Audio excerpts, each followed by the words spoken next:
الشيطان الرجيم.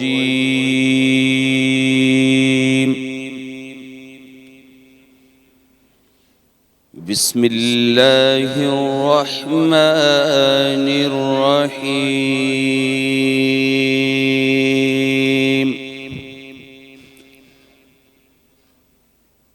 هو الله الذي لا إله إلا هو عالم الغيب والشهادة هو الرحمن الرحيم.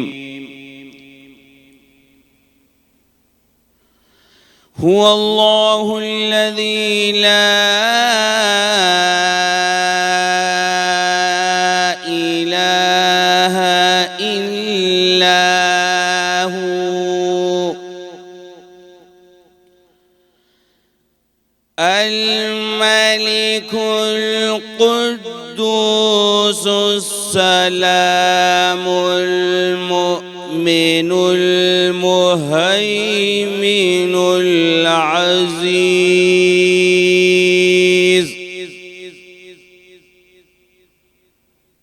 مؤمن المهيمن العزيز الجبار المتكبر سبحان الله عما يشركون.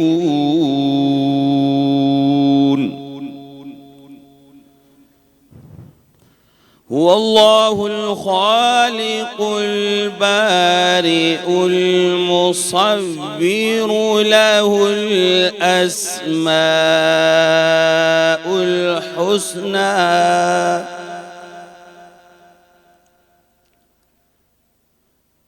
هو الله الخالق البارئ المصور له الأسماء الحسنى يسبح له ما في السماوات والأرض وهو العزيز الحكيم. آمنت بالله صدق الله العظيم.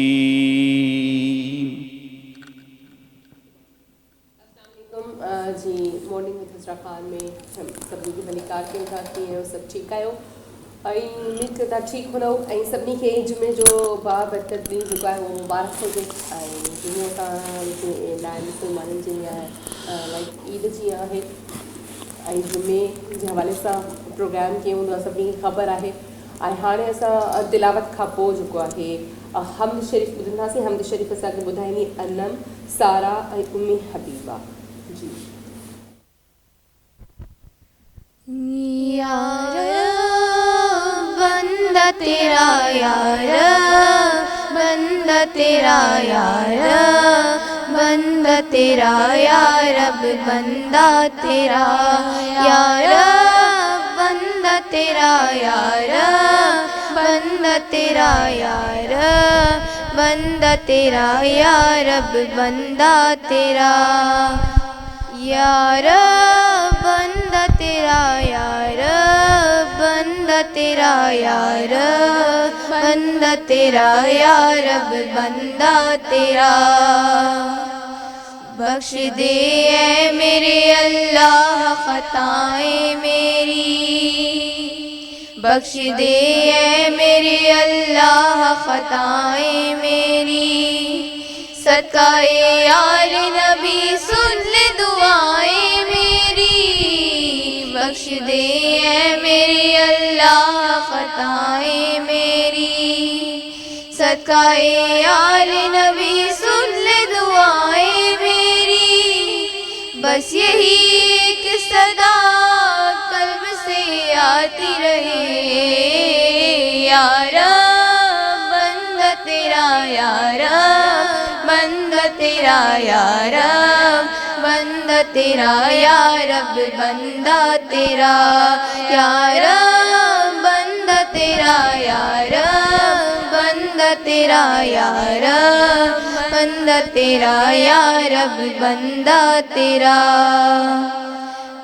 मैं गुनहगार हूँ, दामन में अमल कुछ भी नहीं, मैं गुनहगार हूँ, दामन में अमल कुछ भी नहीं।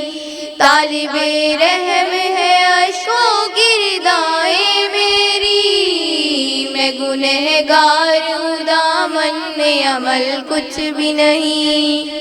तालिबे रहम है अश्कों की रिदाएं मेरी, बस यही एक सदा कल्ब से आती रहे, या रब, बंदा तेरा या रब, बंदा तेरा या रब, बंदा तेरा या रब, बंदा तेरा या रब, बंदा तेरा या रब, बंदा तेरा या रब, बंदा तेरा या रब, बंदा तेरा या रब, बंदा तेरा।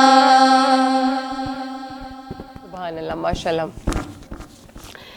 सो बहरहाल असां तिलावत खां पोइ जेको आहे हम शरीफ़ ॿुधोसीं ऐं हिन ख़ूबसूरत ट्रांसमिशन लाइ असां जंहिं सहकार कयो आहे GFS बिल्डर्स एंड डेवलपर्स वारनि, GFS बिल्डर्स एंड डेवलपर्स वारनि जी वॾी महिरबानी आहे जिन सां असां हिन प्रोग्राम लाइ सहकार कयो आहे। रिहाइशी प्लॉट आहिनि हिननि वटि 80 खां 120 गज़ जा, अगरि तव्हां इंट्रस्टेड आहियो त तव्हां ख़रीद करे सघो था।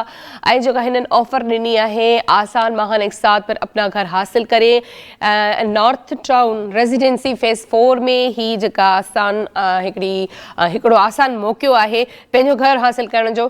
त तव्हां अगरि दिलचस्पी रखो था त तव्हां GFS बिल्डर्स ऐं डेवलपर्स वारनि सां राब्तो कयो ऐं जिथे ही घर ॾियनि पिया उते हर सहूलियत मौजूदु आहे, जीअं मस्जिद आहे, स्कूल आहे, हॉस्पिटल आहे, पार्क आहे, गेट कम्यूनिटी आहे।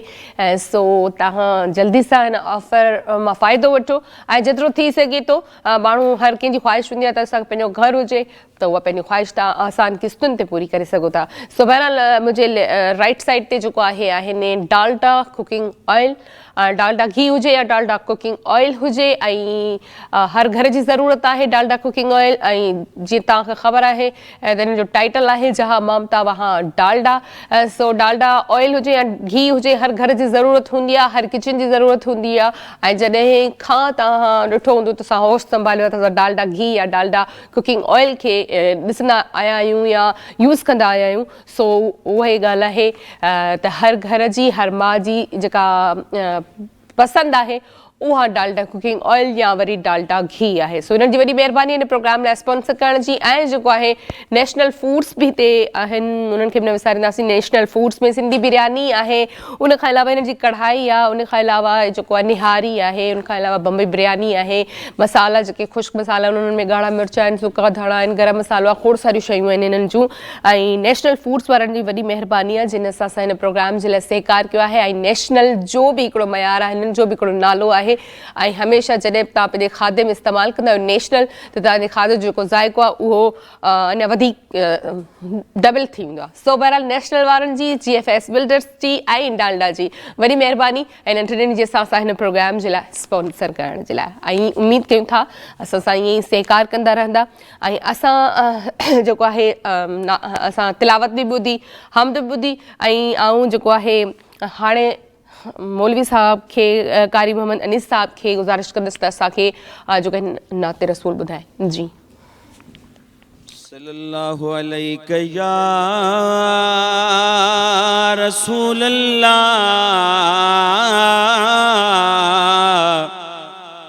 वसल्लम अलैका या हबीब अल्लाह। यार बही दुआ तू कबूल कजा पंजे मुहब मदीने वारे जो दरड़ो तू नसीब कजा। जे दरड़ो करे नसीब मौला त दम खे बि मदीने में परवाज़ कजा। मदीने जा मिठा माण्हू ॾियल गुस्ल पाक पाणी ज़मज़म सां ही इल्तजा नाने न्याज़ जखरे जी तूं क़बूल कजां। मदीने जा साईं सजो नूर आही, मदीने जा साईं सजो नूर आही, रब पाक तुहिंजो कयो शान आला, रब पाक तुहिंजो कयो शान आला। मदीने जा साईं सजो नूर आही, रब पाक तुहिंजो कयो शान आला। इंसान छा पर मलाइक जिनल में तुझो ज़िक्र आहे वणन ऐं गुलल में, हाँ तुझो ज़िक्र आहे वणन ऐं गुलल में।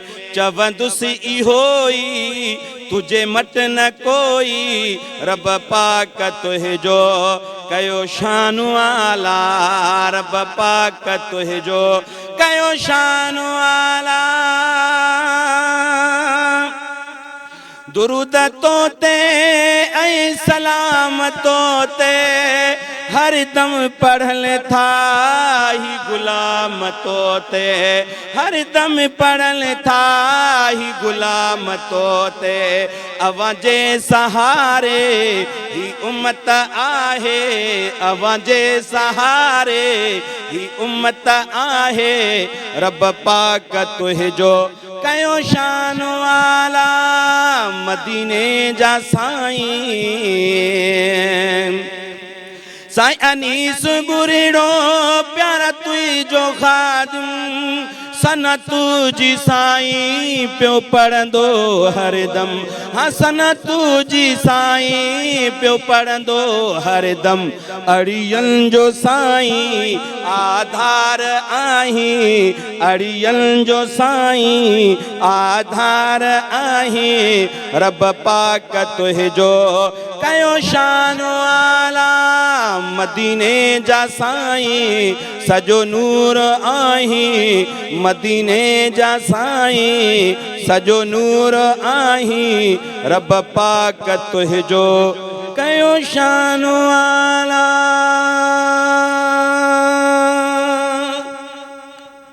सुभान अल्लाह, माशाल्लाह माशाल्लाह। तो ब्रेक वठंदासीं ऐं ब्रेक खां पोइ वरी गॾु आहियूं।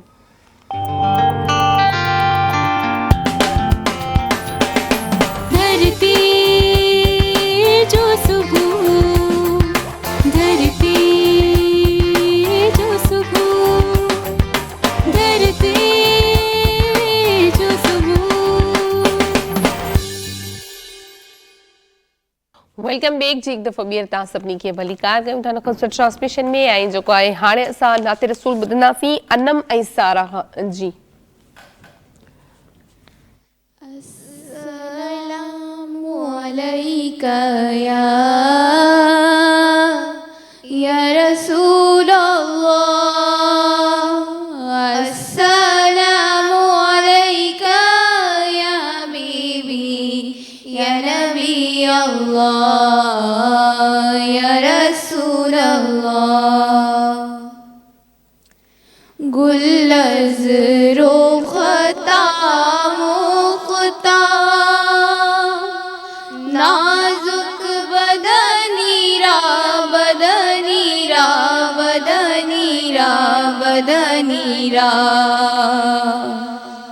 बुलबुल जे तो आमुख्ता शीरी सुखनीरा सुखनीरा सुखनीरा सुखनीरा। बुलबुल जे तो आमुख्ता शीरी सुखनीरा सुखनीरा सुखनीरा सुखनीरा। खैयाते अज़ल दोख्ता पर क़ामते ज़ेबा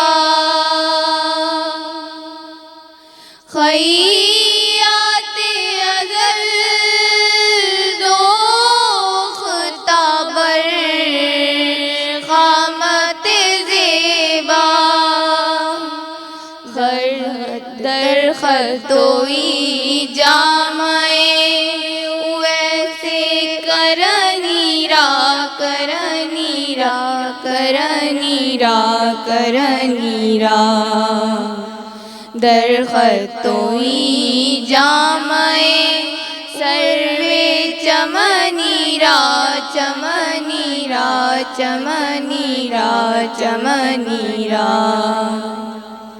हर किसके लबे लाल तोरा दीदा बदल गो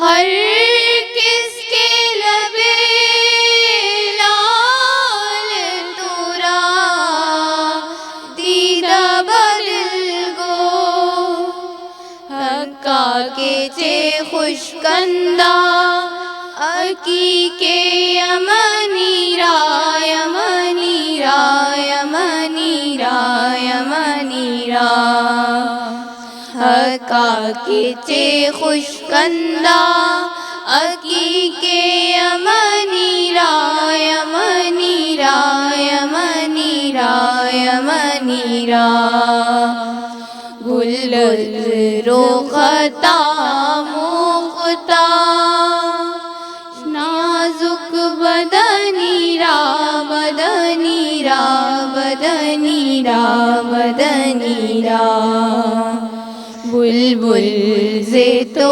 आमुक्ता शीरी सुखनीरा सुखनीरा सुखनीरा सुखनीरा माशाल्लाह। अच्छा कारी मोहम्मद अनीस साहब सां गॾनि त उन्हनि खां थोरो दुरूद शरीफ़ जे बारे में पुछंदासीं। हूअं त दुरूद पढ़णु सवाबु आहे पर जुमे ते ख़ासि करे चवंदा आहिनि त दुरूद पढ़ियो वञे त छा को ख़ासि दुरूद आहे जुमे जे हवाले सां या को बि दुरूद असां पढ़ी सघूं था ऐं जेकॾहिं पढ़ूं त केतिरा दफ़ा पढ़ूं जंहिंजो वधीक सवाबु मिले? औज़ु बिल्लाहि मिनश शैतानिर रजीम बिस्मिल्लाहिर रहमानिर रहीम नहमदु व नुसल्ली अला रसूलिल करीम। तमामु बहितरीन अमा सुवाल फरमायो आहे। दुरूद शरीफ़ आम ॾींहंनि जे पढ़ण जी भेट में जुमे जे ॾींहुं ऐं जुमे जी राति अफ़ज़ल आहे। अल्लाह तबारक व तआला क़ुरान शरीफ़ में इरशाद फरमायो आहे इन्नल्लाह व मलाइकतहू युसल्लूना अलन नबी या अय्युहल्लज़ीना आमनू सल्लू अलैहि वसल्लिमू तस्लीमा। इन्नल्लाह व मलाइकतहू युसल्लूना अलन नबी। अल्लाह साईं तो फरमाए त आऊं बि दुरूद शरीफ़ पियो पढ़ां, मुंहिंजा मलाइक बि पिया पढ़नि। ए ईमान वारो अमां बि हुज़ूर नबी करीम सल्लल्लाहु अलैहि वसल्लम ते दुरूद शरीफ़ पढ़ंदा कयो। सुभान ऐं दुरूद शरीफ़ पढ़ण जा कई फ़ाइदा आहिनि। दुरूद इब्राहिमी आहे, दुरूद ताज आहे, दुरूद नारी आहे, दुरूद तुनजीन आहे, दुरूद गौसी आहे, दुरूद माही आहे। अल्हम्दुलिल्लाह जेको दुरूद शरीफ़ पढ़ंदो जुमे वारे ॾींहुं हुज़ूर नबी करीम सल्लल्लाहु अलैहि वसल्लम जन डायरेक्ट उन पंहिंजे उम्मती जी पंहिंजे आशिक जी उहो दुरूद शरीफ़ पाण पिया समात फ़रमाए। सुभान अल्लाह। ऐं घटि में घटि हूं बि जेके धरती टीवी ते दोस्त समात करे रहिया आहिनि हाज़िरीन ऐं नाज़िरीन खे अर्ज़ु आहे असहाबे बदर जी निस्बत सां रोज़ाना 313 दफ़ा दुरूद शरीफ़ अवां पढ़ो। कहिड़ो बि दुरूद शरीफ़ अव्हां खे यादि आहे इंशा अल्लाह तबारक व तआला दुरूद शरीफ़ अहिड़ी दुआ आहे जेका अव्हां जी क़बूल ई क़बूल आहे। ऐं बुज़ुर्गनि खां आलिमनि खां अल्लाह वारनि खां इहा शइ ॿुधंदा पिया अचूं त काई बि तव्हां दुआ कयो कंहिं बि मक़सद जे लाइ अवल ऐं आख़िर दुरूद शरीफ़ पढ़ी करे दुआ फ़रमाईंदव त इंशा अल्लाह तबारक व तआला उहा अव्हां जी दुआ जल्दी क़बूल थींदी। सुभान बहितर ईअं आहे त असर जी निमाज़ खां पोइ जुमे जी निमाज़ ऐं असर जी निमाज़ खां पोइ दुरूद शरीफ़ माण्हू पढ़े। जुमे जे ॾींहं ते कसरत सां दुरूद शरीफ़ पढ़े ऐं हुज़ूर नबी करीम सल्लल्लाहु अलैहि वसल्लम ते हूअं बि कसरत सां दुरूद शरीफ़ पढ़ियो वञे बहितर आहे। ऐं जेतिरो जंहिंखे जेतिरो बि टाइम आहे उहो दुरूद शरीफ़ पढ़े ऐं इंशा अल्लाह तबारक व तआला दुरूद शरीफ़ जे सदके बेड़ा पार थी वेंदा। माशाल्लाह माशाल्लाह। ऐं दुरूद शरीफ़ पढ़ण जी केतिरी फ़ज़ीलत आहे उहा तव्हां ॿुधी ऐं यकीन ऐं हर को इन ते अमल कंदो छो जो दुरूद शरीफ़ पढ़णु उअं ई बि जेको आहे सवाब आहे, पर जुमे ते जीअं कारी साहब ॿुधायो त जुमे ते अञा वधीक जेको आहे सवाब हूंदो आहे दुरूद शरीफ़ पढ़ण जो। सो बहरहाल असां नाते रसूल ॿुधंदासीं। उम्मे हबीबा तव्हां अच्छा ये नहीं पढ़ेंगी, बताएं साथ पढ़ेंगी? अच्छा तीनों, अच्छा चलें ठीक है, तीनों ही पढ़े, तीनों पढ़े। ए हसनैन के नाना, ए हसनैन के नाना, ए हसनैन के नाना, ए हसनैन के नाना, ए हसनैन के नाना,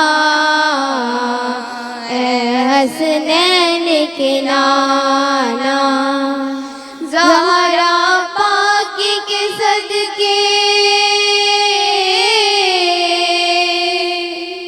ज़हरा पाकी के सदके हमको तैबा में बुलवाना, ए हसनैन के नाना, ए हसनैन के नाना, ए हसनैन के नाना, ए हसनैन के नाना। आपके दर का हूँ मैं भिखारी, आप है मेरे दाता, सारे रिश्ते नातों से है प्यारा अपना नाता। आप तो हैं, आप तो हैं, आता है जिनको सबकी लाज निभाना, ए हसनैन के नाना, ए हसनैन के नाना, ए हसनैन के नाना, ए हसनैन के नाना। बेसाया है लेकिन दो जग पर है आपका साया, अर्श मोहल्ला बना मोहल्ला, दीन को रब ने बुलाया। हश्र तलक ना, हश्र तलक ना होगा किसी का ऐसा ना जाना, ए हसनैन के नाना, ए हसनैन के नाना, ए हसनैन के नाना, ए हसनैन के नाना। सुभान अल्लाह, माशाअल्लाह माशाअल्लाह। ऐं हाणे जेको आहे कारी साहब का ॿुधंदासीं। नाते रसूल ॿुधाईंदो या कसीदो ॿुधाईंदो? जेको अव्हां जो हुकुम थींदो। कसीदो ॿुधायो। बिस्मिल्लाह। ठीकु आहे।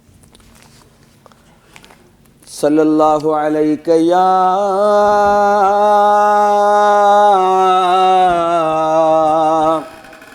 या रसूल अल्लाह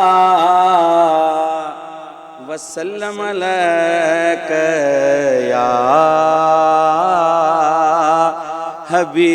हबीब अल्लाह। अली जे आल सां मोहब्बत अगर जंहिं बे कई आहे, अली जे आल सां मोहब्बत अगर जंहिं बे कई आहे, तरी बेड़ी वई तन जी, तरी बेड़ी वई तन जी, वरी किस्मत पई आहे। अली जे आल सां मोहब्बत अगर जंहिं बे कई आहे, पंजनि ॿारनि ऐं सां ॼण ख़ुदा सां मुहबत पंजनि ॿारनि ऐं जोड़नि सां ॼण ख़ुदा सां मुहबत छा हक़ीक़त सां हदीसन में हक़ीक़त सां हदीसन में मिठे मुरसल चई आहे अलीअ जे आल सां मोहबत अगरि जंहिं बे कई आहे अदावत जे अलीअ सां बगावत सां नबीअ सां अदावत जे अलीअ सां बगावत सां नबीअ सां नबीअ खां बाद का अहिड़ी नबीअ खां बाद का अहिड़ी न हुई हस्ती न ई आहे अलीअ जे आल सां मोहबत अगरि जंहिं बे कई आहे सदा रहु न्याज़न वेड़त ऐं गुलामी पाक पंजतन में सदा रहु न्याज़न वेड़त ऐं गुलामी पाक पंजतन में इहाई राह रह बर खुद इहाई राह रह बर खुद सच्चे सोहणे दसी आहे अलीअ जे आल सां मोहबत अगरि जंहिं बे कई आहे बच्चा हैदर ऐं ज़हरा जा आहिनि सरदार जन्नत जा बच्चा हैदर ऐं ज़हरा जा आहिनि सरदार जन्नत जा नबीअ खां ई त ख़ुशि ख़बरी नबीअ खां ई त ख़ुशि ख़बरी ॿुधाई साव ई आहे अलीअ जे आल सां मोहबत अगरि जंहिं बे कई आहे तरी बेड़ी वई तन जी तरी बेड़ी वई तन जी क़िस्मत आई ठही आहे अलीअ जे आल सां मोहबत सुभान अल्लाह सुभान अल्लाह माशाल्लाह माशाल्लाह सो बहरहाल हाणे असां नाते रसूल हिननि खां ॿुधंदासीं अनम सारा ऐं महबीबा खां जी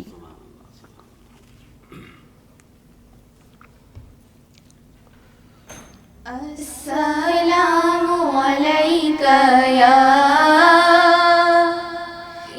रसूलल्लाह अस्सलामु अलैका या हबीबी या नबी अल्लाह या रसूलल्लाह अस्सलामु अलैका या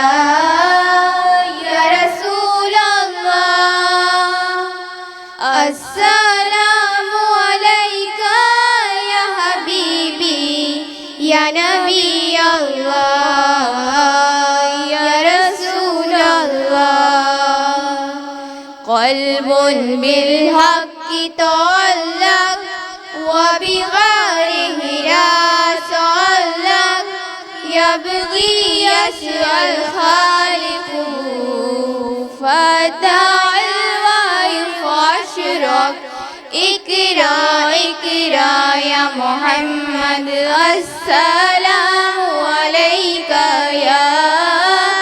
या रसूल अल्लाह अस्सलामु अलैका या हबीबी या नबी अल्लाह या रसूल رقت عيناي شوقا ولطيبة ذرفت عشقا فأتيت إلى حبيبي فهداي قلب ورفقا صلي على محمد السلام عليك يا رسول الله السلام عليك يا حبيبي يا نبي الله يا رسول الله तुम हबीबे किबरिया हो और इमामुल अंबिया हो दो जहां के पेशवा हो शफ़ाए रोज़े रज़ा हो रहमतुल लिल आलमी हो और शफ़ीउल मुज़लमी हो फज़्ल रब से क्या नहीं हो बद रब के बस तुम ही हो अस्सलामु अलैका या रसूल अल्लाह अस्सलामु अलैका या हबीबी या नबी अल्लाह या रसूल अल्लाह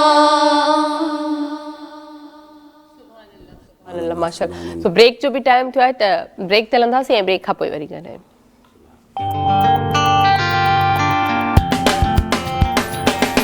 धरती जो सुबह धरती जो सुबह धरती जो सुबह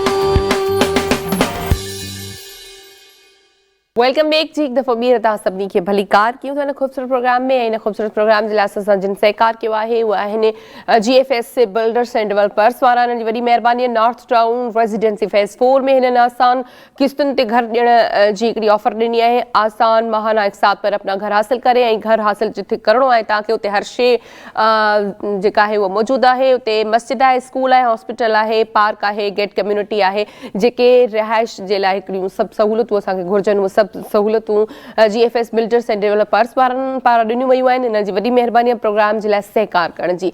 ऐं जेको राइट साइड ते आहिनि उहे डालडा कुकिंग ऑयल ऐं डालडा कुकिंग ऑयल हुजे या डालडा घी हुजे हर घर जी ज़रूरत हूंदी आहे। ऐं हमेशह तव्हां ॿुधो हूंदो त जहाँ डालडा वहाँ ममता। सो हर घर जी हर माउ जी ज़रूरत हूंदी आहे डालडा कुकिंग ऑयल या वरी डालडा घी।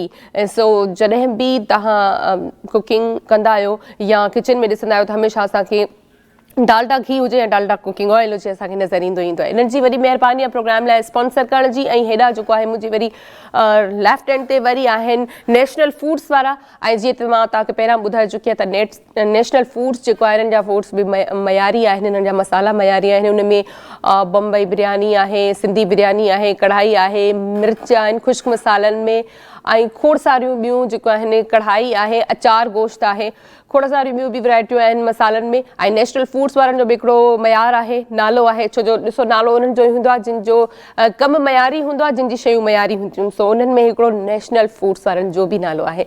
सो इन्हनि टिनि जी वॾी महिरबानी आहे हिन प्रोग्राम जे लाइ असां सहकार करण जी। सो असांखे नवनि महिमाननि बि जॉइन कयो आहे ऐं उन्हनि खे बि असां वेलकम कंदा हलंदासीं। असां हिन वक़्तु जेके गॾु आहिनि उहे आहिनि पाकिस्तान मुस्लिम लीग काफ जेको आहे PSA 44 शहदादपुर सांगड़ 5 खां तालुक़ु रखनि था ऐं सूबाई असेंबली पारां PSA 44 ते ई उमेदवार आहिनि। उन्हनि खे असां सभ खां पहिरियां त असां वेलकम कंदासीं ऐं पोइ गुफ़्तगू कंदासीं। ऐं असां सां गॾु आहिनि हाफ़िज़ जहांगीर आलम भट्टी साहब। अस्सलाम वालेकुम। वालेकुम सलाम। कैसे हैं आप? ठीक ठाक अल्हम्दुलिल्लाह मैं खैरियत से हूँ। बहुत शुक्रिया आपका आने का। पहले तो बहुत शुक्रिया आपका भी मुझे इनवाइट किया। अच्छा जहांगीर आलम साहब भट्टी साहब, आपके लिए जैसे सुना है कि आप बेसिकली तो बिजनेसमैन हैं, आप बहुत अच्छा कारोबार करते हैं। तो एक सियासी इंसान और जो बिज़नेस से ताल्लुक़ रखता है थोड़ा अलग अलग शोबा है ना। तो आप सियासत में मतलब कब आए और आपका आप तो एक मतलब जैसे कारोबारी शख्सियत थे, तो सियासत से आपका ताल्लुक क्या है बेसिकली? जी, मैं जब दुनिया में आया तो घर में सियासत मौजूद थी।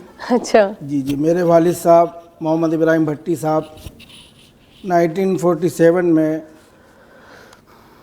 इंडिया से हिजरत करके शहदादपुर जब आए तो पहले बल्दियाती इलेक्शन में कामयाब हुए और शहदादपुर के chairman public works as a BD member के बाद जो 6 चेयरमैन हुआ करते थे शहदादपुर के उस ज़माने का, क्योंकि उस वक्त असम्बलियाँ कौमी और सूबाई असम्बली का तो कोई कॉन्सेप्ट नहीं था, पाकिस्तान नया नया बना था, तो बल्दियाती स्ट्रक्चर ही शहर के जितने काम हुआ करते थे वो किया करते थे। पब्लिक रिलेशन वर्क तो एक चेयरमैन हेल्थ हुआ करते थे, चेयरमैन पब्लिक वर्क्स मेरे वालिद साहब थे। तो यूँ कहा जा सकता है कि उस वक्त पहला अगर कोई डेवलपमेंट प्रोग्राम शहदादपुर के लिए रोड, रास्ते, नाली और फैक्ट्रीज जो भी हुआ उसके मेरे वालिद साहब चेयरमैन थे। उसके अलावा फिर दूसरे टर्म के जो 1962 के इलेक्शन थे उसमें भी मेरे वालिद साहब as a BD member Shahdadpur बल्दिया का हिस्सा रहे, और तीसरा इलेक्शन जो कि 1966 का था उसमें वालिद साहब फिर लॉस किया उन्होंने, नई क़यादतें आई। तो इस मुल्क का तो ये शुरू से ही खुलासा रहा है कि क़यादतें आती और जाती रहती हैं। तो इसी वजह से जब मैंने इस वक्त चूँकि अब इस पोजीशन में हैं तो मुल्क के हालात भी आपके सामने हैं, तो सियासत हमारे लिए कोई नई चीज़ नहीं, क्योंकि वालिद साहब नेशनल गार्ड का भी हिस्सा रहे, ख्वाजा नाज़मुद्दीन और लियाकत अली ख़ान साहब की नेशनल गार्ड में वालिद साहब शहदादपुर का अहम हिस्सा थे। अच्छा, PS44 के लिए आपके पास क्या पैकेज है? PS44 के लिए मेरे पास क्या पैकेज है?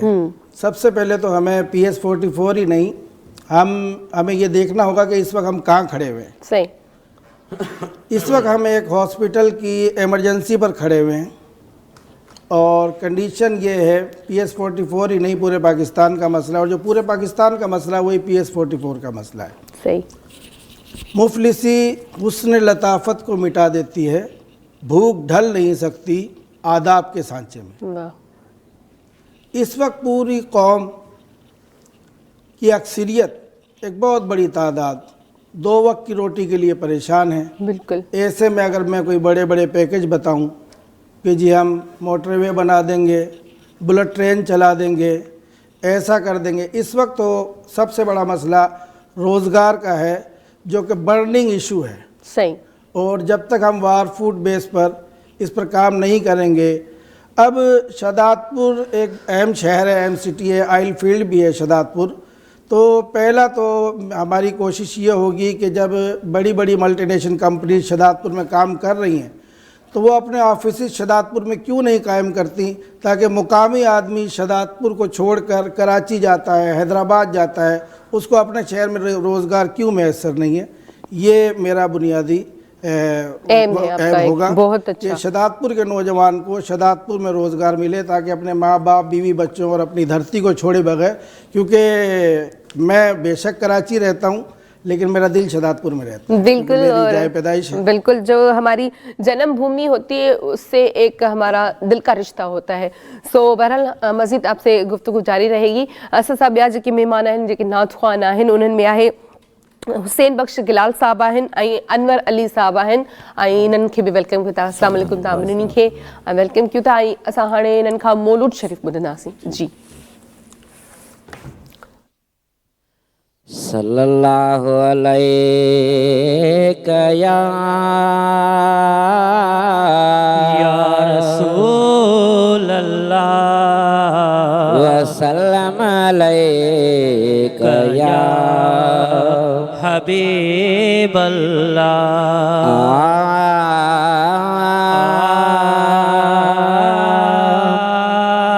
असाबानन के मालिक सां मिलाइण कम मोहम्मद जो, असाबानन के मालिक सां मिलाइण कम मोहम्मद जो। खुदा आहे असां तोखे, खुदा आहे असां तोखे ॿुधाइण कम मोहम्मद जो असां बानने खे मालिक सां मिलाइण कम मोहम्मद जो असां बानने खे मालिक सां हो दस्यो आका इहे आहे खुदावंद ला शरीक आहे दस्यो आका इहे आहे खुदावंद ला शरीक अथव असांखे उन जे आॾो आहे असांखे उन जे आॾो आहे झुकाइण कम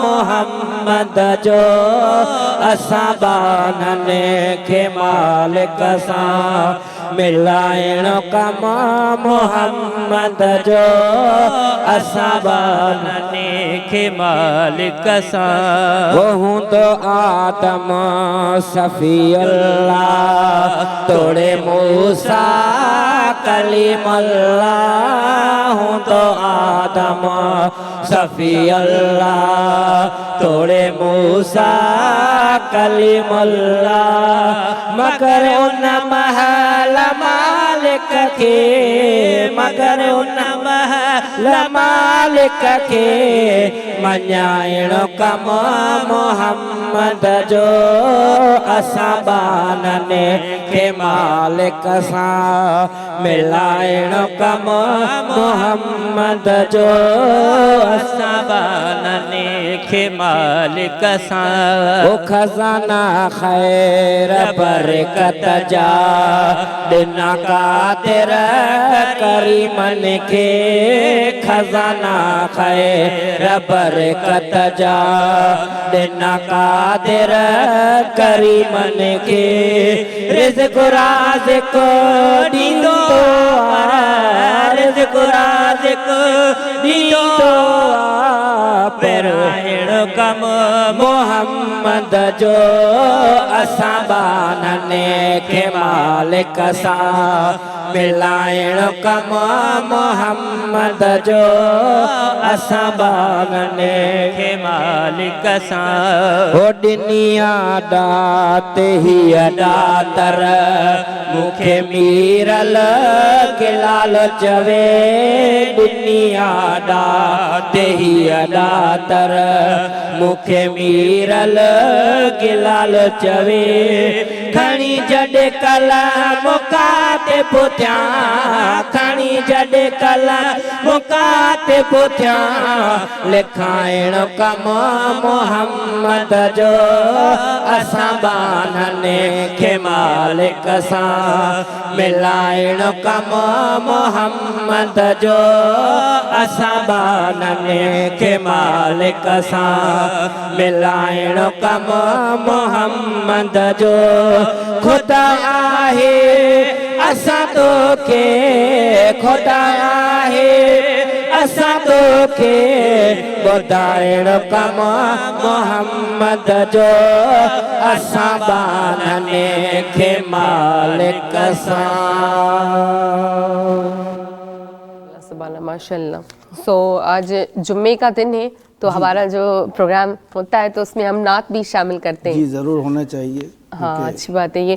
अच्छा जैसे हर किसी पार्टी का जाहिर से बात है निशान होता है, तो आपका जो इंतखाबी निशान है वो कौन सा है? मेरा इंतखाबी निशान ट्रैक्टर है। अच्छा। तो निशान तो पूरे मुल्क में मौजूद है जगह जगह, क्योंकि इस ट्रैक्टर से ही सारी नकलो हमल है, शुगर मिलों की तरसील हो या कंस्ट्रक्शन की। अच्छा ट्रैक्टर से, हाँ जैसे आपने कहा ट्रैक्टर से बहुत सारी चीज़ें जुड़ी हुई हैं, हमारे किसान जुड़े हुए हैं, खेत जुड़े हुए हैं, बहुत सारी। अच्छा ये जो निशान का इंतखाब करते हैं मतलब वो कैसे निशान, मतलब कौन पार्टी के हिसाब से कोई सोचता है या आप खुद कहते हैं कि इलेक्शन कमीशन के हवाले से उनकी तरफ से आपको निशान दिया जाता है या आप खुद मतलब? नहीं, मैं चूँकि एक बाकायदा कौमी जमात के टिकट पर हूँ। अच्छा। तो जिस तरीके से मुख्तलिफ जमातों के अपने अपने निशान है तो मुस्लिम लीग कायदे आज़म का निशान ट्रैक्टर है। ज़बरदस्त माशाल्लाह। अच्छा, अगर हमारी दुआ है आप इंशाल्लाह कामयाब हो जाएंगे, तो अगर जैसे आप कामयाब हो जाते हैं तो आवाम की एक उम्मीद होती है, हर किसी में उम्मीद होती है, जो हमारे नए उम्मीदवार होते हैं आवाम उनको भी आजमाता है और जो पहले आजमाए हुए हैं उनको भी वोट देता है। तो अगर आप कामयाब हो जाते हैं तो आवाम के लिए आपने ख़ास तौर पे क्या सोचा है, क्या पैकेज है आपके पास? इस वक्त हम जिस जगह मौजूद हैं, पैकेज सिर्फ आवाम के लिए ही नहीं, पैकेज तो मुल्क को ज़रूरत है इस वक्त। पैकेज की मुल्क दुरुस्त होगा, दुरुस्त सिमत पर जाएगा तो आवाम को ऑटोमेटिकली पैकेज मिलेंगे। तो हमारा इस वक्त सबसे बड़ी प्रॉब्लम ये है कि हम खड़े हुए कहाँ हैं। सही। तो मैं तो कोशिश करूँगा शहीद जुल्फ़िकार अली भुट्टो साहब वाले 3 रुपये वाले पर लीटर पेट्रोल पर आ जाएं, इंशाल्लाह। या फिर कोशिश करूँगा मीर ज़फ़रुल्लाह जमाली के 35 रुपये पर लीटर पेट्रोल पर आ जाएं। बिल्कुल। 200, 300, 400 ये एक बहुत बड़ी ज़्यादती है। बहुत। वो मुल्क जिसको अल्लाह ताला ने हर नेमत से नवाजा है, अल्लाह ताला ने अपनी नेमतों का जो ज़िक्र किया कुरान पाक में, सूरह रहमान में ज़िक्र किया, और तकरीबन जितनी नेमतों का ज़िक्र किया वो तमाम नेमतें अल्लाह पाक ने हमें अता की। बिल्कुल। कान्नहुन्नल याकूत वल मरजान, क्या हमारे मुल्क में याकूत और मरजान पैदा नहीं होता?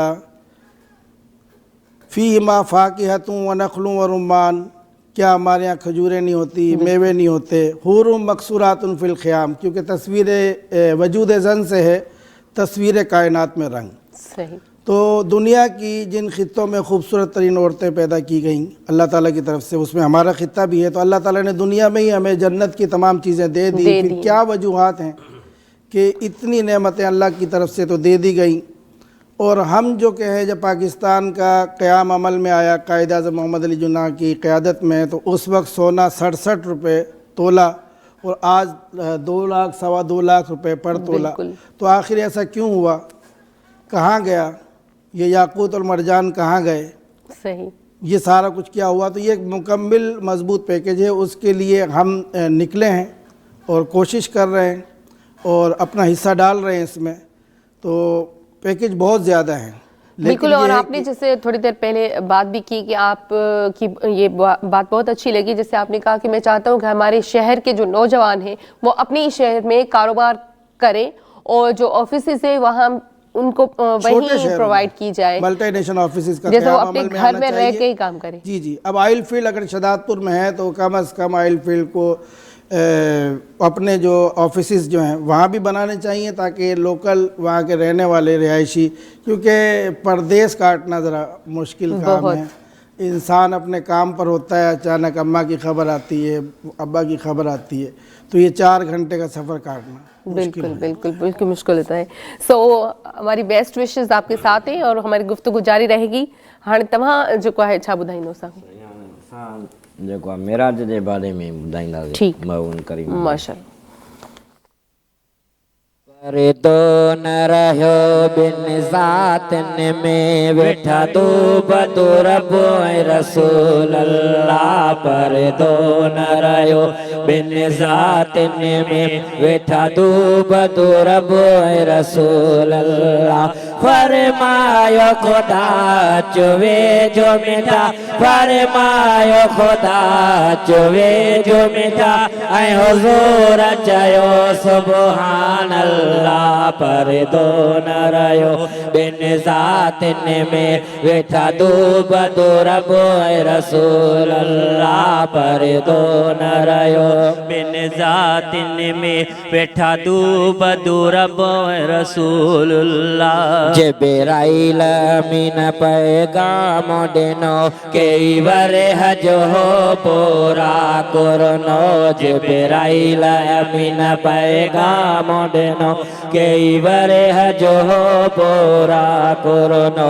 बोरा कते वेठो रसूल खुदा, बोरा कते वेठो रसूल खुदा, बोरा कपड़ियो सो सल्ले अल्लाह। पर दो न रहियो बिन ज़ातिन में वेठा दो बदो रब ऐं रसूल अल्लाह। पर दो न रहियो बिन ज़ातिन में वेठा बदू रब रसूलुल्लाह पोशाक ढके रवानो थियो मुझे हसन हुसैन जो नानो थियो पोशाक ढके रवानो थियो मुझे हसन हुसैन जो नानो थियो जन नूरी असाहे घोट ॾिसी जन नूरी असाहे घोट ॾिसी थे हमद पढ़िया वद बेतुल्ला परदो न रहियो बिन ज़ातिन में वेठा दूब रब रसूल अल्लाह परदो न रहियो बिन ज़ातिन में वेठा दूब रब रसूलुल्लाह हर होर मलक दीदार करे बिठा तब मजाह कतार करे हर होर मलक दीदार करे बिठा तब मजाह कतार करे जॾे अरशत कदम हुज़ूर रखियो जॾे अरशत कदम हुज़ूर रखियो अरशन थे चयो लख बिस्मिल्लाह परदो न रहियो बिन ज़ातिन में वेठा दूब रब रसूल अल्लाह परदो न रहियो बिन ज़ातिन में वेठा दूब रब रसूलुल्लाह लैनैन सां सफ़र हुज़ूर कयो जो तिलाहे न मौला गफ़ूर चयो नालैन सां सफ़र हुज़ूर कयो जो तिलाहे न मौला गफ़ूर चयो जो तिलाहे तोर ते ईंदो जो तिलाहे तोर ते ईंदो नबी हज़रत मूसा कलीम अल्लाह परदो न रहियो बिन ज़ातिन में वेठा दूब रब रसूल अल्लाह परदो न रहियो बिन ज़ातिन में वेठा दूब रब रसूलुल्लाह रब हबली उम्मती अर्ज़ कयूं अल्फाज़ इहे हर हर थे चयूं रब हबली उम्मती अर्ज़ कयूं अल्फाज़ इहे हर हर थे चयूं लख ॾाज हबीब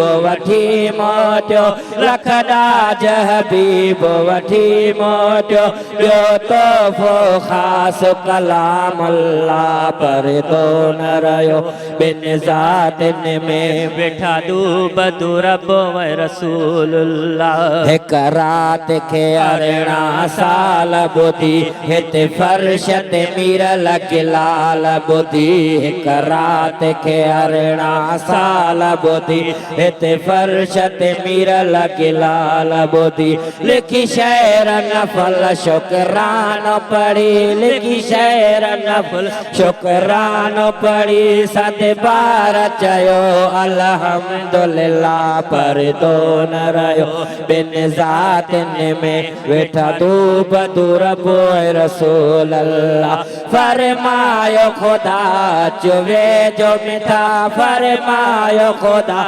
चुवे जो मिठा ऐं हुज़ूर चयो सुभान अल्लाह परदो न रहियो बिन ज़ातिन में वेठा दूब रब रसूल अल्लाह सुभान अल्लाह माशाल्लाह सो ब्रेक जो भी टाइम थे ब्रेक टेलंदासीं ब्रेक खां पोइ वरी गॾु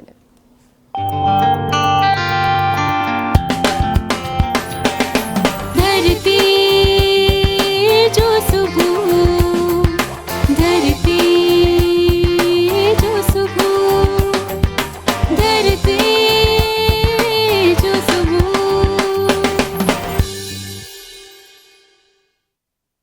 वेलकम बैक एक दफ़ो ॿीहर तव्हां सभिनी खे भलीकार कयूं था इन ख़ूबसूरत ट्रांसमिशन में ऐं गॾो गॾु असां जहांगीर साहब बि असां सां गॾु आहिनि उन्हनि सां बि कचहरी हले पई ऐं असां दुआगू आहियूं त सर जेको आहे कामयाबु थियनि छो जो ॾिसो असांजो जेको अवाम आहे या असां पाण सर हम ज़ाहिर सी बात है अवाम में बात कर रही हूँ कि हम उम्मीद करते हैं कि जो हमारे पुराने जिनको हमने आजमाया हुआ है या हमारे जो नए जैसे आप हैं आप अभी आ रहे हैं अपनी आपके वालिद साहब तो थे सियासत से ताल्लुक़ था उनका, लेकिन आप में से बहुत सारी उम्मीदें होंगी ना आपके शहर को, आपके इलाके के लोगों को। तो लोगों के हवाले से मैं पूछूंगी कि अब आप जैसे बाहर निकले हैं तो आप कितना जोशो खरोश देख रहे हैं अवाम में? अवाम खुश है या मायूस है, मतलब किस तरह नज़र आ रहा है? जी, मैं जब बाहर गया हूँ तो आवाम का मामला जिस तरीके से, मैं थोड़ी सी अपने SPS की सियासी तारीख बताऊँ कि मैं 77 से बताता हूँ। 77-76 के इलेक्शन में यहाँ से जो उम्मीदवारान जिनका मुकाबला हुआ, साईं अब्दुल कादिर सजनानी साहब हज़रत पीर साहब पगारा से नेशनल कौमी इत्तेहाद, और वहाँ से कैंडिडेट थे। उसके अलावा फिर मार्शल्ला का एक दौर आया, यहाँ जमहूरियत ख़त्म कर दी गई, मार्शल्ला का दौर आया। मार्शल्ला के दौर में 3 बल्दियाती इलेक्शन हुए। 79 का बल्दियाती, क्योंकि वहाँ पर जो निज़ाम है शहदादपुर का, बिरादरी निज़ाम भी है, बिरादरियों के भी वोट हैं और अपने सियासी वोट भी हैं और मशाइख के भी वोट हैं, तो उस पूरा एक सिलसिला, दीनी हल्के के भी वोट हैं।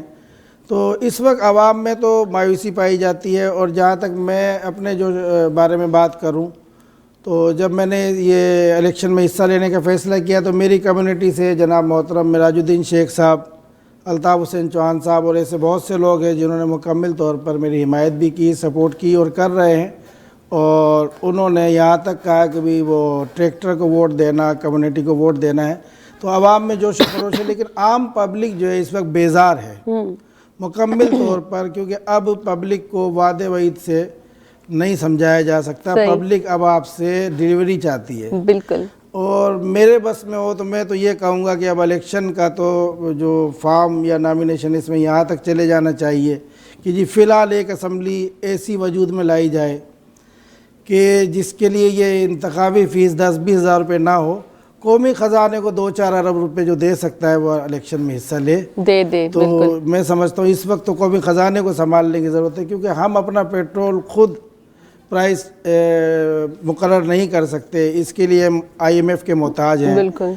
अपनी बाकी दीगर जितनी मईशत है हमारी मुकम्मल तौर पर गिरवे है। हम तो तकरीबन इस वक्त मदर इंडिया की जो माँ थी और वो जो राधा रानी पुकारने वाला बनिया था, तो बस वो IMF है और हम मदर इंडिया की माँ की पोजीशन में हमारा कौमी ख़जाना है कि अगर 4 एकड़ में 40 मन फसल होती है तो उस 40 मन फसल में से 35 मन तो बनिए की है। तो इस वक्त हमारी माशी पोजीशन ये है। तो इसलिए फिल फॉर कौमी ख़जाने को ज़रूरत है कि जो मुल्क में अच्छे लोग हैं, बहुत है, अब्दुल सत्तार ईदी जैसे लोग, हकीम सईद जैसे लोग, बहुत लोग आए इस मुल्क में, तो इस किस्म के लोग आकर फिल फॉर जो है आवाम को अपने तौर पर रिलीफ देना शुरू करें, क्योंकि पब्लिक और आवाम जो इस वक्त बहुत ज़्यादा कसम पुरसी का शिकार है, एक बहुत बड़ी तादाद। बिल्कुल बिल्कुल सही कह रहे हैं आप। और मज़ीद अब से गुफ्तगू जारी रहेगी। हाणे तव्हां सां छा नात ॿुधाईंदो या मौलूद ॿुधाईंदो? हज़रत अली साईं जे विलादत जे हिसाब सां माशाअल्लाह। मनक़बत ॿुधाईंदो। मरहबा आयो मके में आली ने मर्तज़ा, मरहबा आयो मके में आली ने मर्तज़ा, जंहिं अखियूं खोले ॾिठो चहिरो मोहम्मद मुस्तफ़ा, जंहिं अखियूं खोले ॾिठो चहिरो मोहम्मद मुस्तफ़ा।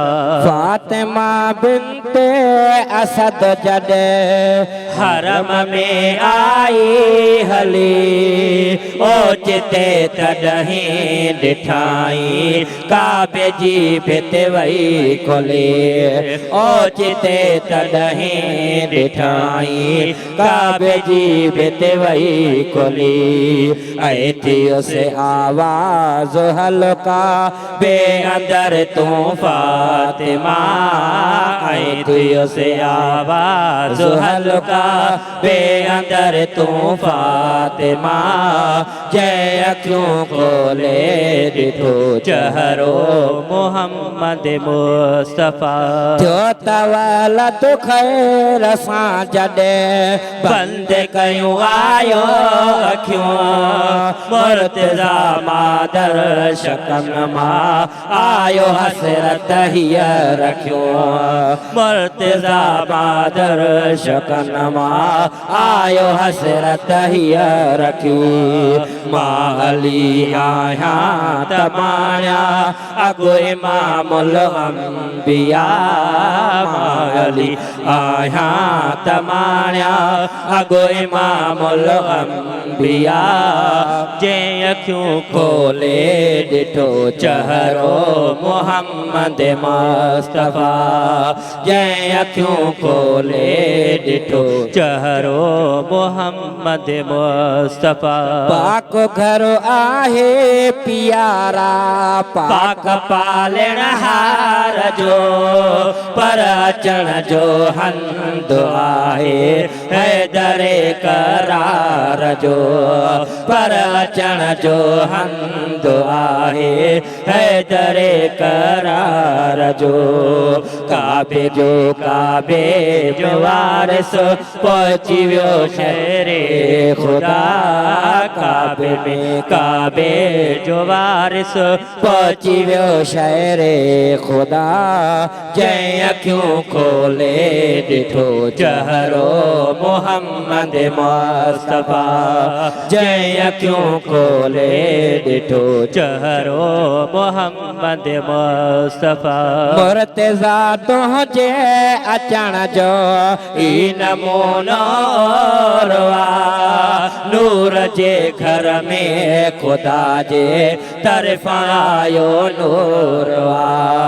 नूर जे घर में ख़ुदा जे तरफ़ां आयो नूर तूं आहीं क़ुर्आन नाते को मां तुझे दर जो गदा तूं आहीं क़ुर्आन नाते को मां तुझे दर जो गदा जंहिं अखियूं खोले ॾिठो चहरो मोहम्मद मुस्तफ़ा जंहिं अखियूं खोले ॾिठो चहरो मोहम्मद मुस्तफ़ा या अली कर का मदद में से की नहन नादार जिए ओ मिठा मीर गिलाल पंहिंजे बानीअ बार जिए ओ मिठा मीर गिलाल पंहिंजे बानीअ बार जी मूंखे काने किने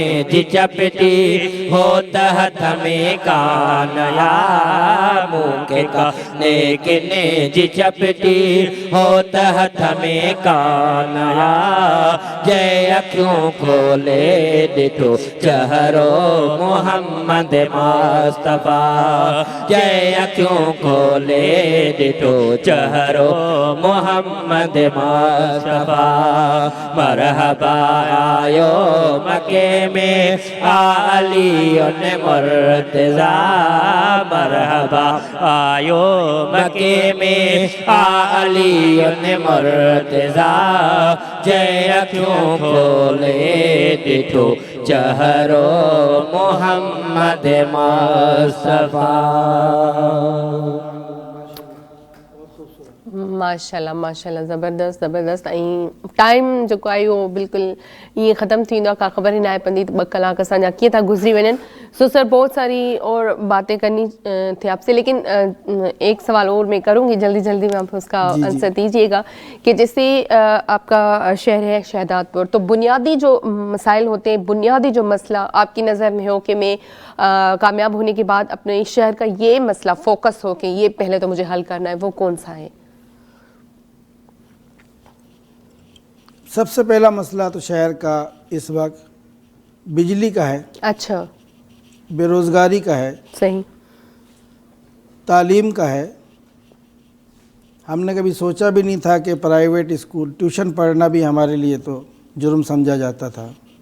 जिन टीचरों से हमने तालीम हासिल की, बिल्कुल शौक़ देखते हुए उनको जब कभी कह देते थे कि जी मुझे ट्यूशन पढ़ा देंगे, तो वो कहते थे क्यों नालायक बनना चाहते हो। प्राइवेट स्कूल सिस्टम की भरमार, तो गवर्नमेंट के वसाइल की तालीम कहाँ है। सही। अल्हम्दुलिल्लाह मैं बात बड़ी ज़िम्मेदारी के साथ कहता हूँ कि मैंने अपने वालिद साहब का जिक्र किया, तो पहली बल्दियाती जो सेटअप शहदादपुर का वजूद में आया, जिसमें साईं अज़ीज़ुद्दीन शाह साहब उस वक्त सदर हुआ करते थे बल्दिया के, और 6 लोगों की कैबिनेट थी। तो जिस स्कूल से मैंने प्राइमरी किया उसके फाउंडर मेरे वालिद साहब हैं, और उर्दू प्राइमरी स्कूल शहीद मिल्लत निश्तर रोड, और अपने रुफ़क़ा और बीडी मेम्बरान और बल्दिया की मदद से एक स्कूल का क़याम अमल में लाए, और मैंने जिस स्कूल से पढ़ा वो मेरे वालिद साहब फाउंडर। उसके अलावा फिर मेरे वालिद साहब नहीं, मैट्रिक तक तालीम लाजमी का जो बिल है बल्दिया में, मशरक़ी मगरबी पाकिस्तान की किसी बल्दिया में अगर जो बिल पेश हुआ, तो ये बात हमें मालूम नहीं थी। वालिद साहब के इंतकाल पर पीपल्स पार्टी के एक रहनुमा ने मुझे ये बात बताई कि इस शख्स ने मैट्रिक तक तालीम लाजमी का बिल बल्दिया में पेश भी नहीं किया, मंजूर करवाया, और शहर में यह अनाउंसमेंट करवाई कि अगर कोई बच्चा किताब या फ़ीस की ताकत ना रखता हो तो बल्दिया उसको पे करेगी, लेकिन घर में बैठने नहीं देंगे, मैट्रिक तो करनी है। तो आज हम देखें तो हुकूमत की तरफ से तो जो मामलात हैं वो हैं, लेकिन थोड़ा सा पब्लिक को भी सोचना होगा कि क्या हमारे अंदर स्किल है। चूँकि मैं एक कंपनी का CEO भी हूँ माशाल्लाह, पिछले 30 साल से मैं एम्प्लॉइज़ रखता हूँ, काम करता हूँ।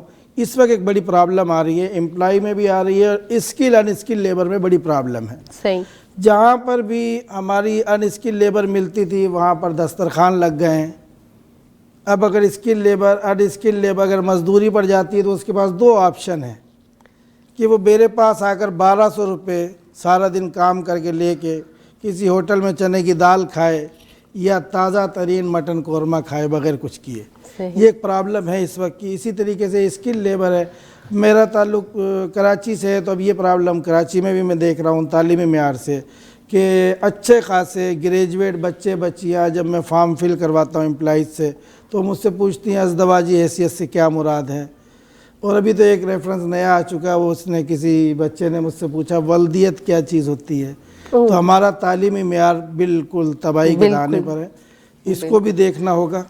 और बहुत अच्छी बात आप जो इस वक्त हम सूरत हाल देख रहे हैं, तो मैं तो उसमें सारी सूरत हाल वाज़े आपके सामने, मुल्क की भी सूरत हाल। तो बस मैं एक ज़रा सी बात यही कहूँगा कि मैं ख्वाबों का सौदागर हूँ, तुम मेरे ख्वाब ख़रीदोगे। कुछ ख्वाब मेरे बंगाल के हैं, कुछ माजी के, कुछ हाल के हैं, कुछ ख्वाब हैं कायदे आज़म के, कुछ अल्लामा इकबाल के हैं। तो इस वक्त हम ख्वाबों का ही जिक्र कर सकते हैं। हकीकतन तो हम सब कुछ हमारे हाथ से दस्तरस से निकला हुआ है। किस तरीके से हम इस मुल्क को मजबूत मुनज़्ज़म करके कौम को एक झंडे के तले ले आएँ। सियासी पार्टियाँ इख्तलाफात सब कुछ हो, लेकिन कम अज़ कम पाकिस्तानी हर शख्स हो। बिल्कुल ज़बरदस्त। और आपने लास्ट में एक अपनी बात में मैसेज भी दे दिया, बहुत अच्छा, और बहुत शुक्रिया आप आए। और इंशाल्लाह फिर नेक्स्ट किसी प्रोग्राम में आपको बुलाएंगे। तव्हांजी वॾी महिरबानी, तव्हां आयो ऐं जेको आहे मोकिलाणी आहे कोन, बस आख़िर में जेको आहे वरी नात ॿुधंदासीं असां इन्हनि खां। ज़िंदगी रही त वरी सूमर ते गॾु हूंदासीं तव्हां सां, के नयनि ॻाल्हियुनि सां, के नवनि महिमाननि सां गॾु। तेसिताईं मूंखे मुंहिंजी पूरी टीम खे ॾींदो इजाज़त। अल्लाह हाफ़िज़।